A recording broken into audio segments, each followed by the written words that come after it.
여러분 안녕하십니까? 이어서 광주 MBC 뉴스데스크입니다. 한국농어촌공사는 전국 곳곳의 저수지에 수상 태양광 발전 사업을 추진하고 있습니다. 나주호에도 100메가와트급의 대규모 태양광 패널들이 설치될 예정입니다. 하지만 경관 훼손 등의 이유로 일부 주민들의 반대가 극심해 사업을 확장하기는 쉽지 않아 보입니다. 임지은 기자가 취재했습니다.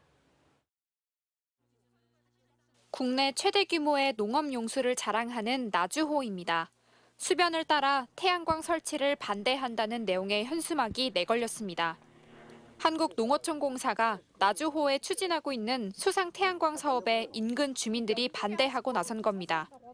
향토적으로나 이 지역의 운주사나 불회사 같은 그런 색태가 강한 데거든요. 관광 자원화를 하려면 이 경관을 유지한다라고 저는 봅니다. 이곳에 들어설 수상 태양광은 약 100메가와트짜리로 발전 규모가 큰 사업입니다. 섬처럼 떠있는 백꽃 모양의 패널들이 설치될 예정인데 나주호 만수 면적 803헥타르 중 10%를 차지하게 됩니다. 드넓은 호수에 패널들이 떠다니면 경관을 훼손하게 된다는 게 주민들의 주장인데 이 같은 반발로 사업 추진에 차질이 생기고 있는 곳은 나주호뿐만이 아닙니다. 강릉의 칠성 저수지에서도 이미 930kW 전기를 생산할 수 있는 태양광이 들어서고 있지만 수질오염과 자연 경관 훼손을 이유로 주민들이 공사를 반대하고 있습니다.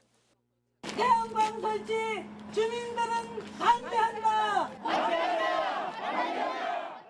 한국농어촌공사는 고흥, 곡성 등 전국 3,400여 곳의 저수지 중 81곳의 수상 태양광 발전 사업을 추진하고 있습니다. 하지만 지역사회 반발이 워낙 커 지자체에서도 선뜻 반기지 않는 모양새입니다. 장성군 의회에서는 수면에 태양광 설치를 하지 못하게 금지하는 등의 조례까지 만들기도 했습니다. 공사는 2050 탄소 중립 달성에 발맞춰 꾸준히 발전 사업을 이어나가겠다는 입장이지만 최근에 정부가 발표한 재생에너지 규제 정책에 따라 송전망 확보 문제를 해결할 수 있을지도 미지수입니다. 금년도에도 660메가와트를 민간 사업 시행자와 공동 협력하여 개발 중에 있습니다. 이제 한전 송배전 설비 이용 계획과 맞물려 있어서 정확하게 지금 현재 시점에서 언제라고 말씀드리기는 어려울 것 같고. 산림을 훼손한다는 기존 태양광의 대안으로 주목받고는 있지만 제자리를 잡으려면 그만큼 해결해야 할 과제도 많아 보입니다. MBC 뉴스 임진입니다. MZ세대의 발길이 시골로 향하고 있습니다. 시골 여행이 새삼 주목받는 데에는 장소에 담긴 이야기의 힘이 있습니다.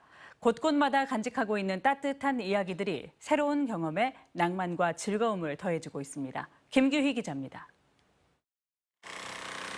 허름한 건물에 등장한 대형 벽화. 지난해 신안군이 해외 유명 작가들을 초청해 조성한 길거리 예술 작품입니다. 마을 건물 3곳의 소금밭과 연부들, 그리고 세계 자연유산으로 지정된 갯벌 등 신안의 상징을 담았습니다. 이렇다 할 관광지가 없는 시골에 활력을 불어넣고자 한 이색적인 시도가 관광객과 주민 모두에게 호응을 얻고 있습니다. 다 찍으러 오고요. 여기 보러 온 사람 많아요. 아들네들도 서울 살다 오면은 찍어갖고 가고 그러대요.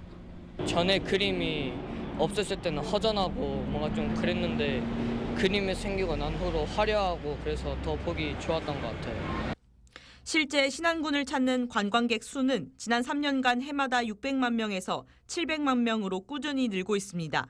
젊은 관광객들의 유입을 기대할 수 있고 그에 따른 지역 경제 활성화 효과도 기대할 것으로 기대가 됩니다. 그리고 또 그에 따른 지역에 정주하는 주민들의 인구 유입도 또 증가할 것으로 기대하고 있습니다.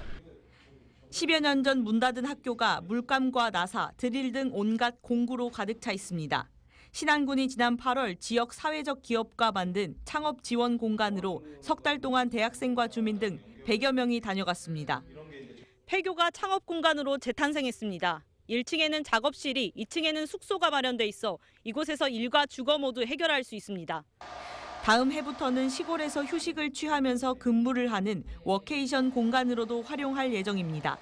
쉬면서 본인 일도 좀 하면서 지역에 대한 고민도 좀 하고 이 지역이 좋아서 여기 남아서 창업을 하면은 더할 나위 없이 좋고요.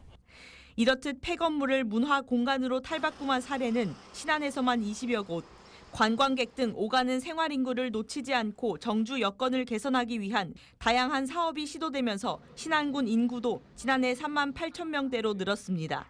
MBC 뉴스 김규희입니다. 한편 국화축제에 꽃이 피지 않아 축제 진행에 비상이 걸렸습니다. 축제 중반이 지나가고 있는데도 국화정원 곳곳은 초록빛으로 가득하다고 하는데 어떻게 된 일인지 서일영 기자가 취재했습니다. 형형색색에 활짝 핀 국화로 가득 찬 정원. 지난 2004년 첫 개최 이후 이 같은 1,000만 송이 국화꽃을 만나기 위해 매년 20만 명의 나들이객이 한평을 찾고 있습니다. 그런데 올해는 개막 일주일이 지났는데도 여전히 군데군데 초록빛이 눈에 띕니다. 축제 대표 조형물 희망의 꽃탑입니다. 4,500송이 국화가 화려한 자태를 자랑해야 하지만 올해는 아직 이렇게 초록색 풀만 무성한 상태입니다. 가을 정취를 느끼기 위해 야외를 찾은 관람객들의 발길에도 아쉬움이 묻어납니다. 꽃이 지금 기대 이하로 지금 안 피었잖아요. 그래서 그게 좀 아쉽고 그래도 이제 날씨가 좋고 하니까 딸이하고 이렇게 바람 쐬러 오는. 전문가들은 추석 이후까지 이어진 이상고온 현상을 원인으로 지적합니다. 근데 야간 온도가 30도가 넘어가게 돼버리면은 꽃눈 분화의 반응이 느립니다. 한마디로 국화가 아직 여름인지 착각하고 있다는 거예요.